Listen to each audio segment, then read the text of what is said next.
kind of been going through the memories of his life by putting them into paintings, so just from photographs that he's had at home. And I just think that's really nice. Yeah. It's a really nice way of kind of going through the memories of your life and then kind of saving and preserving the ones that mean the most to you.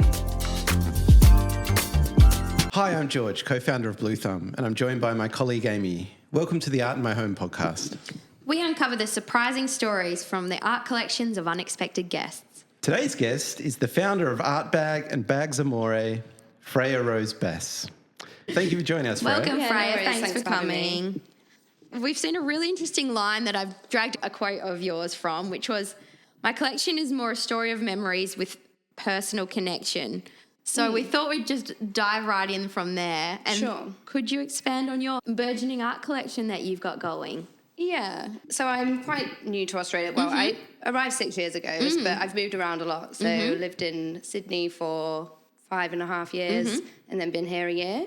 And while I was living in Sydney, had to move around a lot and having rentals. You are never in one place for very long. So not had a huge amount of money being an entrepreneur. And so to spend a lot of money on art has not been something that I've been able to do as much as I would like to. But I'm still a collector. I love to collect things. So one of my pride and joys in my house is my beer mat wall.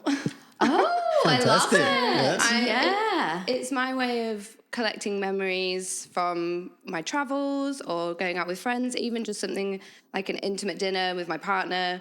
It's just really nice if there is a beer mat on the table for the particular place that we've been. I like to take it home, put it on my wall, and then it's a memory. So it's like a journey of memories, but in the form of beer mats. And I find some of them are like little pieces of art. So Yeah, absolutely.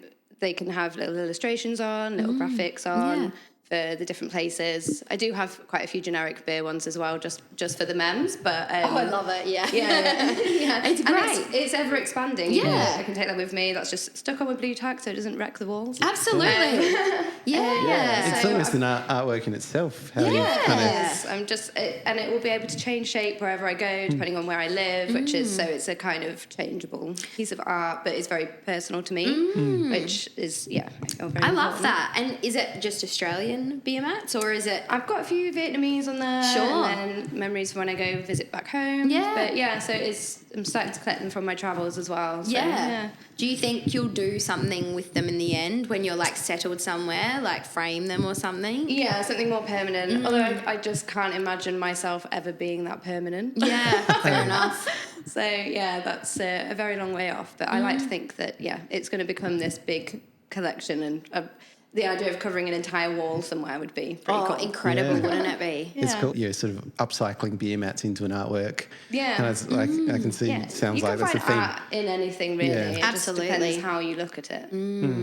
Reminds me, my mum used to collect spoons from like different countries. Like, Yeah, my granddad did that. yeah. Yeah, I love the little decorative With one. the little, that sort of thing. So but beer mat, I like that a bit more. Yeah, it's so easy to just pop one in your bag on a night out. Sometimes I'll come home and I'll be like, okay, that's all right. Free and make less noise as well. Like. Exactly.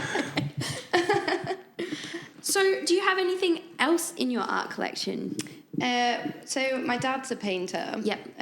He came into painting quite late on in his life in his retirement. So there's a picture on my wall of it's like a church in the background with a bridge over some water, and it's where he used to take me to feed the ducks when I was little. Beautiful. So it's his way of he's kind of been going through the memories of his life by putting them into paintings, so just from photographs that he's had at home. And I just think that's really nice. It's a really nice way of kind of going through the memories of your life and then kind of saving and preserving the ones that mean the most to you.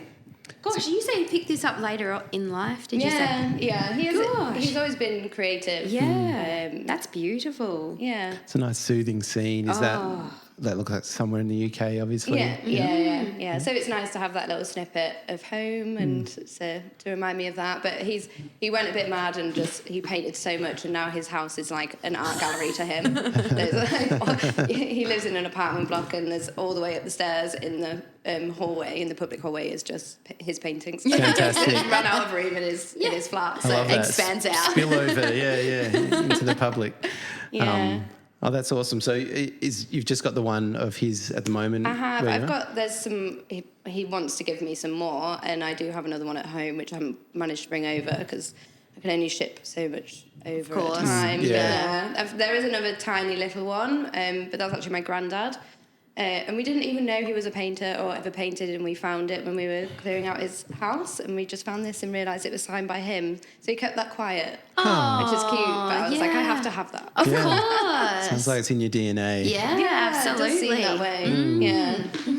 Fantastic. And any other pieces that you sort of brought along or collected along the way here in Australia? So my OG piece of art that I've bought is it's like a big abstract one with loads of bright colours. It's by an artist called Sophie. Yeah, that's the one. Oh, cool. Stunning. It's massive, and it was my first ever piece of art that I bought to go in my first ever home after moving out from my mum's. And so, I chose it and decorated my whole house around this particular painting. I was just really drawn to the colours. I love lots of colours. And I've actually been trying to track down the artist because all it says is Sophie on there. I can't remember. I don't know what her surname is, and I've been trying to find out. I did a reverse image search on it the other day. And I found another woman also asking from the same collection, who's this Sophie? So, elusive it's a mystery. Sophie. The elusive Wow, Sophie. okay. But that is basically my identity, that piece of art, because it has followed me around since I bought it when I was 22. So, yeah. And did you say you sort of decorated around it? So you bought other furniture and stuff? Yeah, like soft furnishings and things. I find it's a good central point to work from. So, yeah. Amazing.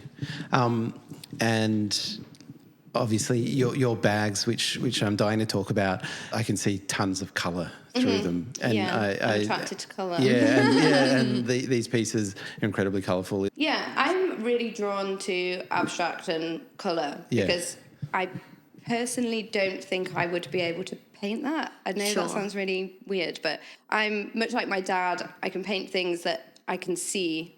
I can't make things up in my head. I feel like you either work one way or the other. It's like an expression of yourself, right? Sure. And I think that's why I'm so attracted to them, because it's not something that I feel like I could ever do, but it's like a real insight into that artist and what they have going on in their mind. I feel like it's an extension of the mind is what you put on the canvas. And when that is a piece of abstract painting, I find that really fascinating. Yeah.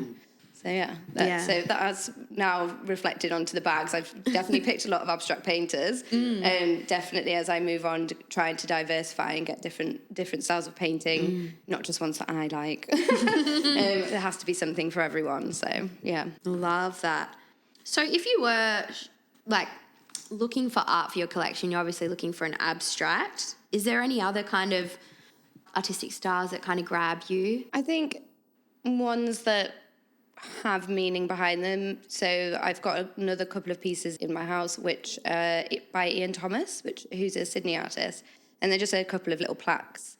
But his story is really interesting. He's a queer artist, and he did this installation recently up at the Lone Goat Gallery in Byron. I was actually volunteering there for the first 6 months of living here because I wanted to kind of become a part of the art scene and understand what's going on around here. And he created these amazing tapestries telling a story of the queer community during the sort of 1980s, when a lot of people had to move up out of Sydney to escape the AIDS epidemic. Sure. And it was it told a story about all the sort of festivals and the gatherings of the people in the queer community up here in the Northern Rivers. It was also almost became this kind of safe haven.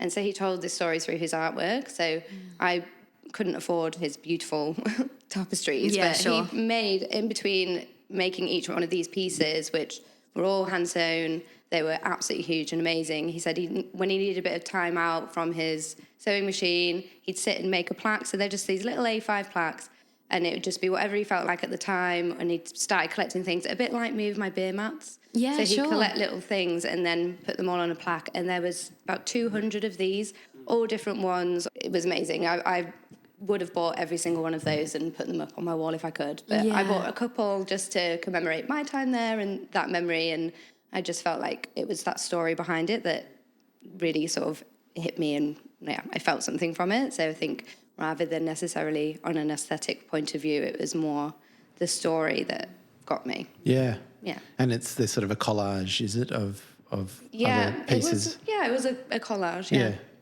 Cool. But each of them was a completely individual piece. Awesome. Then he kind of put them all together. Really cool. Check it out. Yeah, I want to check out his tapestry too. Yeah, amazing. They were I've got awesome. tapestry art. Yeah. Much to the chagrin of my partner. No, I love tapestry art as well. Yeah. It's awesome. Yeah. So much time goes into it. I love it. Yeah. Yours is quite fluffy though, George. My it's quite a 2-year-old loves fluffy it too, unfortunately. So you volunteered at the Logo Gallery, you said, for 6 months here? Yeah, I did. Yeah. Because I moved up to Byron to do ArtBag. I've been manifesting this for many years, and I was so bogged down with doing my restoration for so long that I was never able to actually carry out my dream of creating art on bags. And I'd moved the business into my house during the pandemic because things just got a bit scary for us small business owners.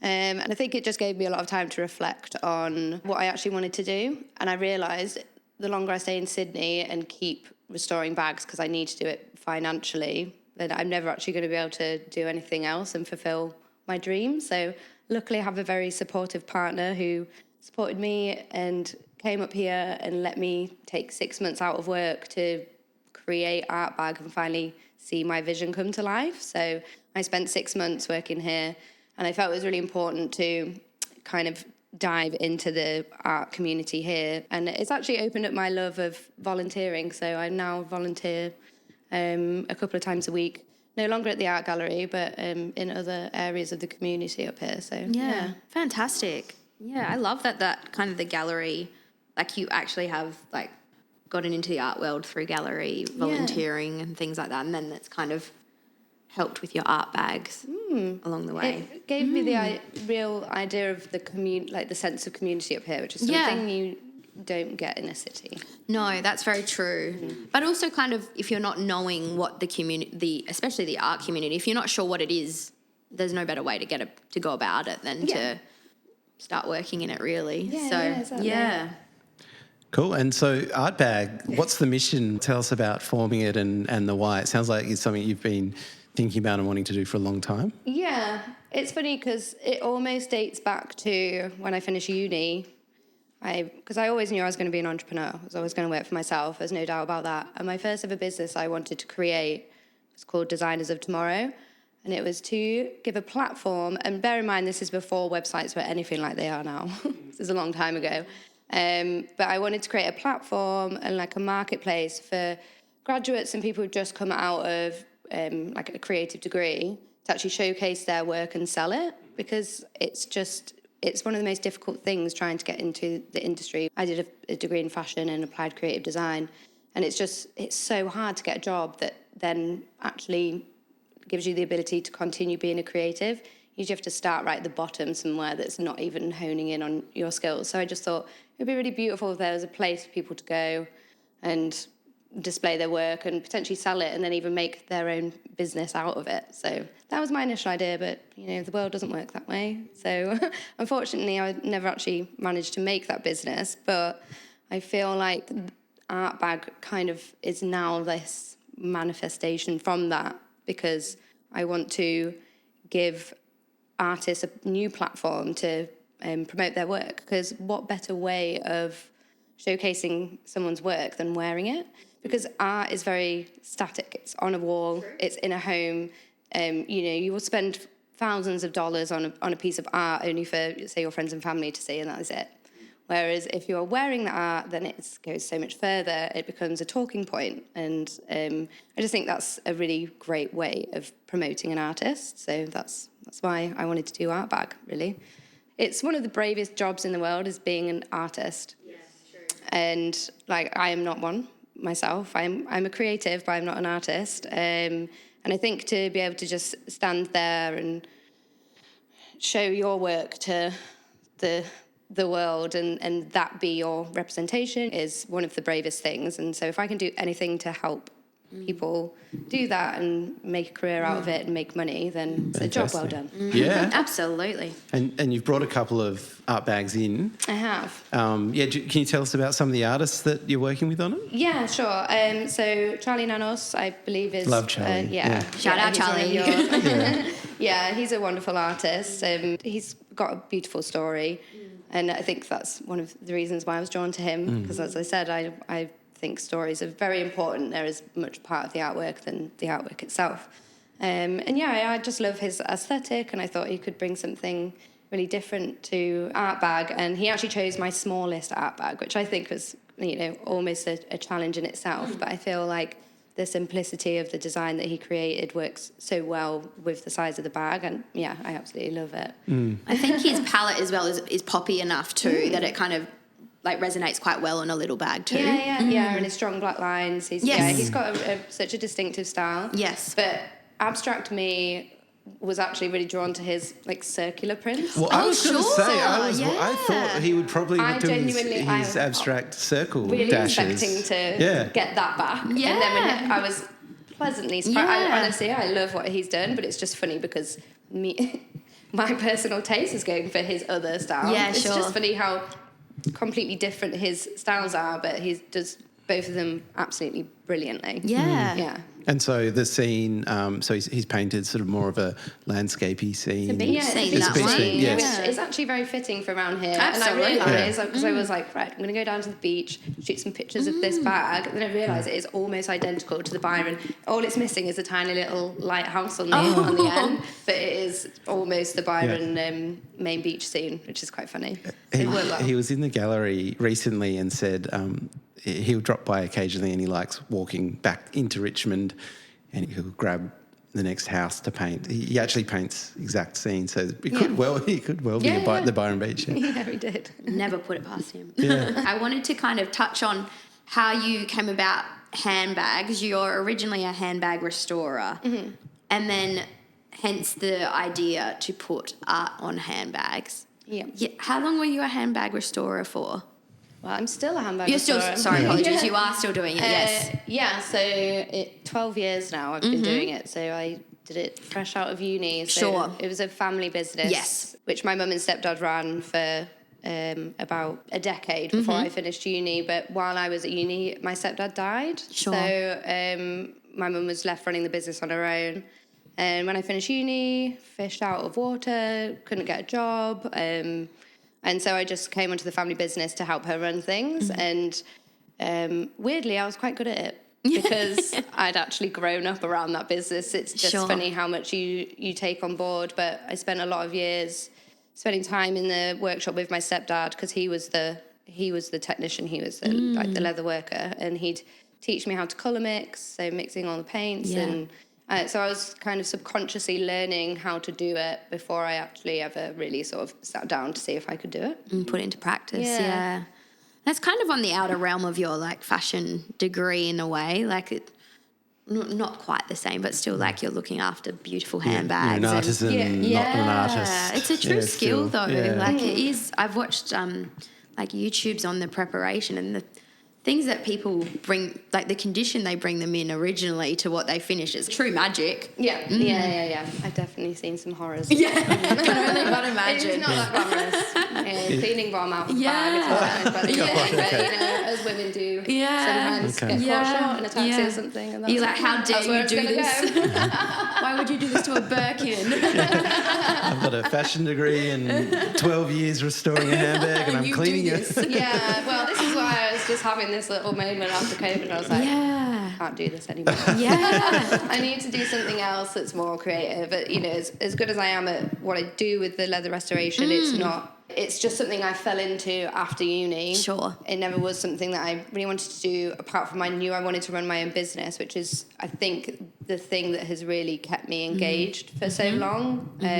Because, my dad ran a business and my mum ran businesses growing up. Like, it's all I've ever known. I've never been a part of a family that's worked for the man. Sure. It's always been, we've all had to work for ourselves and be, we have to show up for ourselves every day. And Sure. Yeah. Yeah, it's all I've ever known. So Yeah. Yeah. Interesting. And in restoring, have you ever been sort of given a super expensive vintage Birkin worth like huge amounts of money that you're shaking, trying not to screw up? Yeah. Yeah. I did a $250,000 Hermes Birkin it was in crocodile, which is why it was so expensive.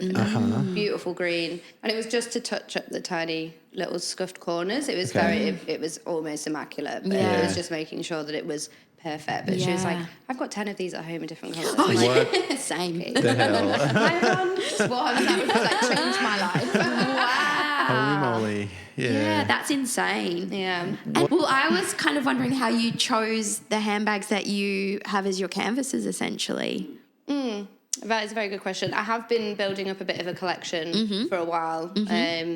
So if I see a bargain, or, like the Alexander Wang I've got here, I actually found a vintage shop for $80. Amazing. Yeah. I was like, that's definitely worth a bit more. It just needs a bit of tidying up, and so cleaned it, restored it, and then it became this canvas for this amazing artist. So so I think now moving forward, I'm going to be a lot more deliberate in what I pick. Yeah. Before, again, I think it was more based on my likes.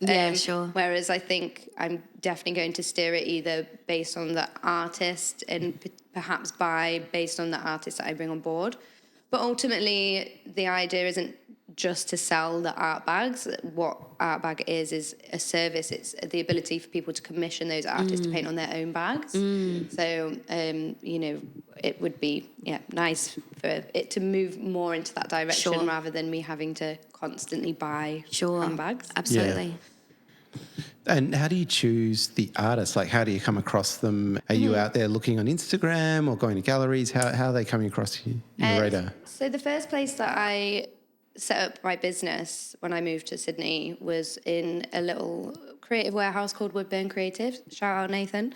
And they created this space. It's just a warehouse, but a space for creatives to go, so affordable. Studios which you could hire out, and so I set up in one of his spaces and went from there, and I was surrounded by just different creatives, and I think that was just it was amazing coming from working at the sort of family workshop for ages and being very much sheltered into that to then coming into a space which I'm just surrounded by people like me. It was a really beautiful thing, and I made some amazing friends and met some amazing artists.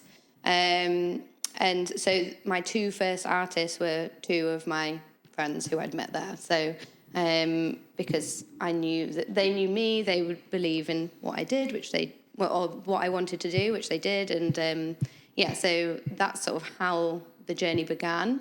And then after that, I was sort of searching on Instagram. I did want to curate it in a certain way, which brought me onto Alicia McGuckin. She does sort of still life. Yes, she does. Art candy. She's super cool. Delicious looking stuff, I don't know if you're familiar with Anya Highmarch, but she's a designer, and she does this range of handbags, which is like based on confectionery. You can get like a Kellogg's cornflakes bag and things like that, and then also like laundry detergent bag and things like that. And so when I saw Alicia's work, I was like, yes, that's, I saw the two together. So went on the journey with her. She was so kind to believe in me, because I think that was the difficult thing at the start, was that I was creating something that had never really been done before. And then I knew I wanted to work with an Indigenous artist, because I just find their work so inspiring and the connection to land. And so worked with Dustin Koa, Katie from there. She's a beautiful human. And then Melanie, so she's a north of Brisbane artist. And I just love her work because she's just so into vintage fashion, and that just really spoke to me. And I thought it was a good marry because it was sort of fashion and art brought together. So, there was a little narrative with my first 5. And then after that, I have had artists. It was funny, me and Charlie actually, he messaged me almost at the same time as I was about to message him. Oh, wow. It was bizarre. I think I went into my inbox, he was there. I was literally just about to message him. I love it. So, but it was also really nice because I think he was one of the first to actually reach out to me. Yeah.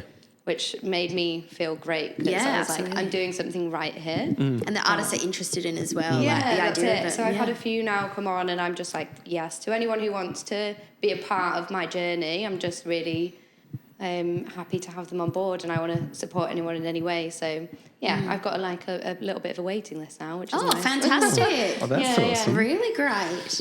And do you have any kind of notable buyers, like celebrity buyers or people that we might know? I mean, the business launched on the 1st of December, so I'm still in very early days. Yeah. I've got a couple of commissions at the moment, so customers who have actually sent their bag to be painted by great. artists, so that has. No ArtBag sales yet. But the problem is you have to see them physically, like, to believe it, you know? So I really want to build up to having them in a gallery. I think Sure. Yeah. they need to be seen. Yeah. Absolutely. And so I just think you can do so much on a screen, but yeah, art, it has to be, you have to be present with the especially art to feel these it. are very 3D objects. Yeah. Yeah, exactly. Yeah.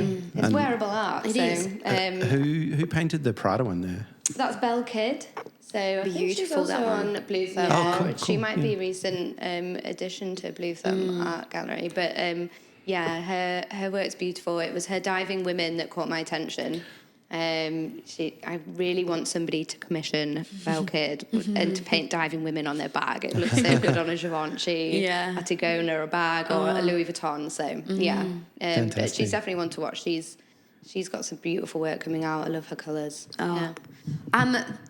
You said you had a story behind the Alexander McQueen bag. That is McQueen, is it? Oh, no. Oh, is Alexander it Wayne? Wayne? Sorry, Wayne. Alexander Apologies. Wayne. Yes. Yeah. You said you had a story behind the artwork that's Yeah. gone on that one there. Well, Emma Druzet, she's just a wonderful artist in Brisbane. She's, coming leaps and bounds now. And I was actually just so honoured to have her paint my bag. She actually worked with the influencer Let's Get Layered. I don't know if you've seen her, but she's like a dopamine dresser. She's from Melbourne. Can what's dopamine dressing? I haven't heard the term. It's bright colours, Really it's colourful. unapologetic, Okay. it's, shapes, texture, it's everything. It's Like just more is more out of the kinda outside the maxi box. everything. And, Okay, yeah, cool. which I can just really relate to because I don't buy new clothes anymore. I made that a thing that about 4 years ago that I'm never going to buy new clothes again. I just Sure. think that shopping in retail in shopping centres to me is very depressing. Yes, fair enough. And I yeah. don't want to contribute to the fast fashion industry anymore. And I Yeah. just think that if you buy vintage and start buying secondhand, you actually realise that you start shopping for you rather than being told what to buy. Because you're picking things out that you're attracted to rather than, a mannequin telling you that. Yeah, You know for what I mean? sure. Yeah, no, totally. Yeah. But yeah, so Emma Druzet, she's bright, colourful, and she's just a huge mental health advocate, which I feel very strongly about. And each of her bags is named sort of in a satire way for people who are dealing with mental health issues. So this one's called "This Is Way Too Much Baggage for Me." There's one of her paintings called a kale smoothie isn't going to fix this. Oh, yeah. She's got some really cool pieces, and I think having her work in your home or wearing it is just going to brighten up anyone's day. Yeah, for sure. Yeah, she's a beautiful artist. It's very eye-catching. So, Freya, I really like the idea of the art bag.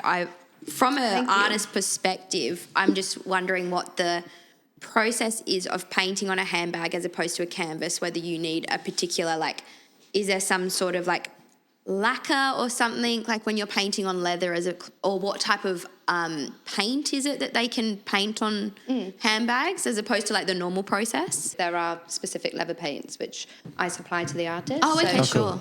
So I clean and prep the surface for every bag because if it's not clean, the artwork might not bond. Sure. And then I will send a colour palette to each artist. So I think I'm sending a bag to each artist initially because it is such a new canvas, and I think it's really important for them to feel comfortable painting on it before, say, accepting on a commission from a customer.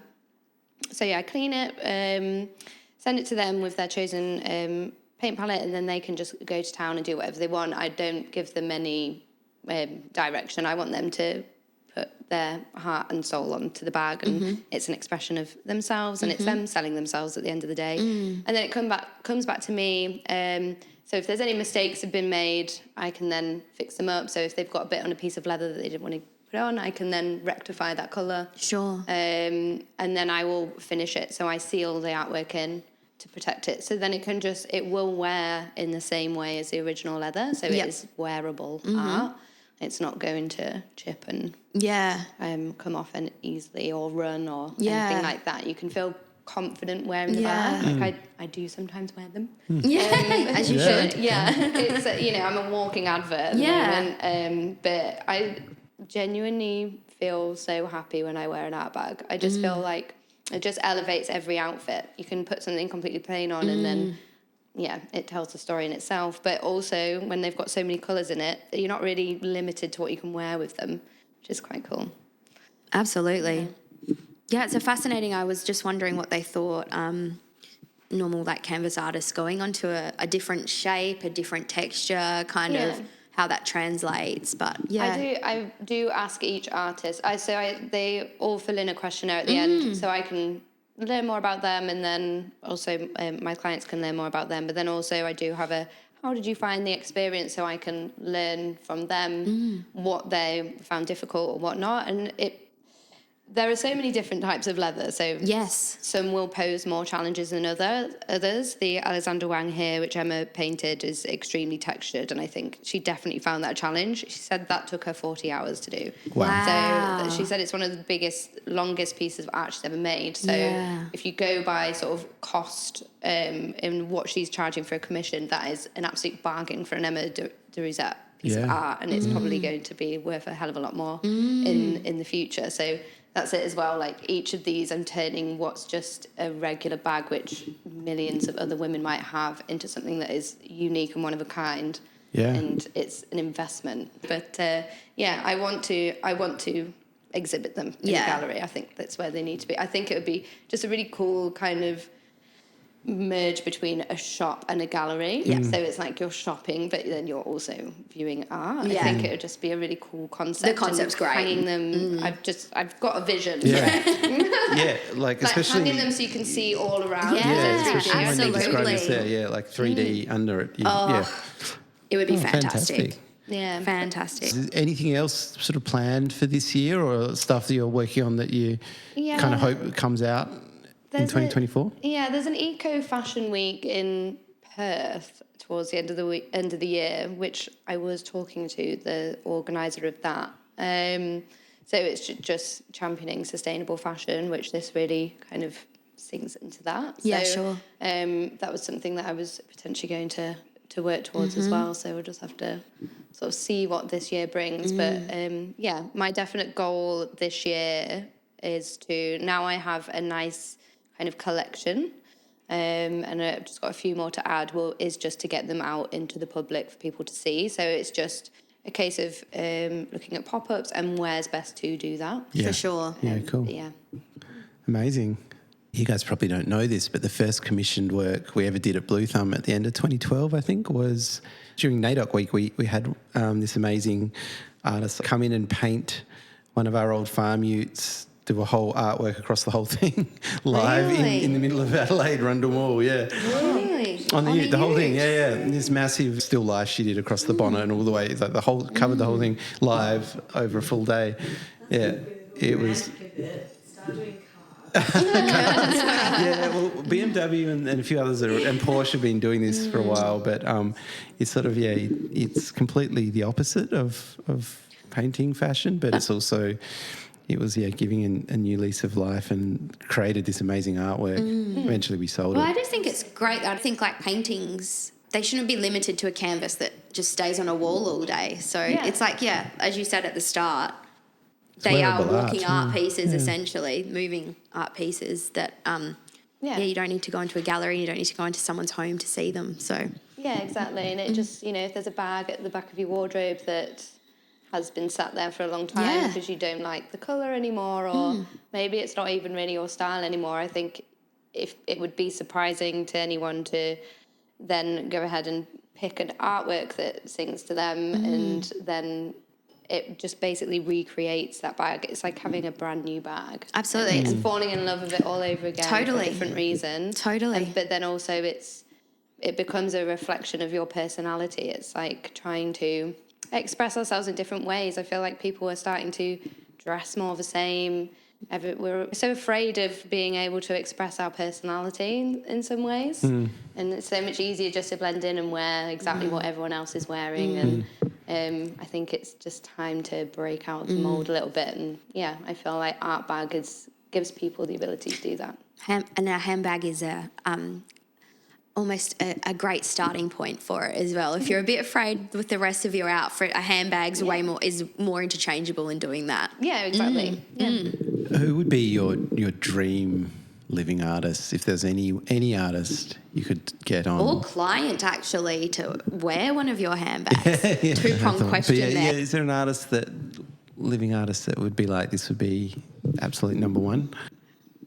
I think my dream artist is the one that hasn't even discovered that they're an artist yet. I want to elevate and give a platform to the brave people out there who want to become artists. So, you know, obviously it would be a real pleasure to work with any well-established artist with a great following, but, you know, they don't need necessarily that help and that exposure. But I think for me it's about championing emerging artists, and, yeah, that's what I'm about, so... Yeah. Amazing. Thank you so much. Thanks, Freya. Yeah, it was lovely to chat. Yeah, you too.